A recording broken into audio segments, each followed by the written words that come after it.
बंगाल का 2026 इलेक्शन में ये कोई नॉर्मल इलेक्शन नहीं होने वाला है। ममता बनर्जी वर्सेस बीजेपी दोनों तरफ का माहौल काफी गर्म है। ऊपर से एसआईआर भी लागू हो चुका है।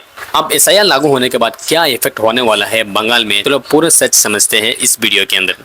सबसे पहले बंगाल का मूड समझना जरूरी है। आज बंगाल में तीन तरह का वोटर दिख रहा है। एक तरफ तो लॉयल टीएमसी वोटर जो कह रहे हैं ममता दीदी बंगाल को आइडेंटिटी दी, स्कीम्स दी और वो उनके साथ ही रहना चाहते हैं। दूसरी तरफ बीजेपी के वोटर है जिनका कहना है कि बंगाल को डेवलपमेंट चाहिए, जॉब्स चाहिए और बीजेपी ये दे सकती है, उनका वादा है। और कुछ लोग साइलेंट वोटर है। उन लोगों का कहना है जो कुछ बोलता ही नहीं है लेकिन पोलिंग बूथ में पूरा खेल बदल देती है ये लोग। हम बात करते हैं एसआईआर का मतलब होता क्या है। एसआईआर का मतलब है सर्वे इन्वेस्टिगेशन रिविजन है। इसमें सरकार वोटर लिस्ट को क्लीन करती है और सरकार का कहना है डुप्लीकेट नाम को हटाओ, शिफ्ट हो चुके लोग को हटाओ, जो लोग इंडिया में शिफ्ट हो चुके हैं उनको हटा दिया जाएगा। फेक इंटरेस्ट को कट करो, मतलब यानी कि जो फेक आदमी है बाहर देश से इंडिया में, उन लोगों को निकालना है। एक्चुअल बंगाल में रहने वाले ही लोग बचाओ। बंगाल में पिछले सालों में वोटर लिस्ट को लेकर के लिए एसआईआर का इम्पैक्ट वहाँ ज्यादातर हो रहा है, क्योंकि जिस एरिया में वोटर लिस्ट क्लीन होती है वहाँ इलेक्शन का नतीजा भी बदल सकती है। देखो एसआईआर का डायरेक्ट फायदा किसी पार्टी को नहीं होता है, किसी का पार्टी का नाम लेकर नहीं दिया जा सकता है,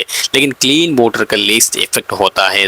लेकिन क्लीन वोटर लिस्ट का इफेक्ट जरूर होता है। अब बात करते हैं अर्बन एरियाज जहाँ बीजेपी का वोट स्ट्रॉन्ग होता है। डुप्लीकेट एंट्रीज हटने से एक एक्चुअल सपोर्टर का वोटर और वैल्यूएबल हो जाते हैं।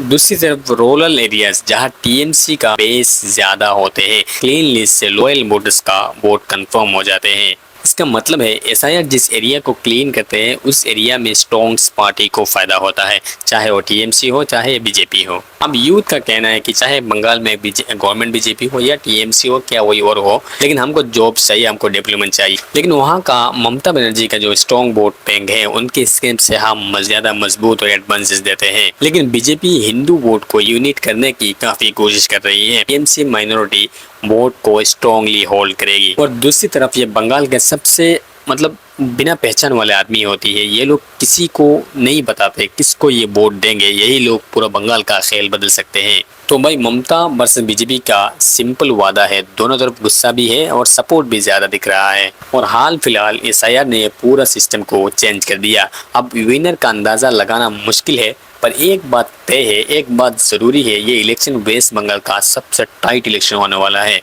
तो आपने क्या सोचा है 2026 में इलेक्शन बंगाल में किसकी सरकार बनेगी, टीएमसी या बीजेपी? कमेंट में जरूर लिख के जाना।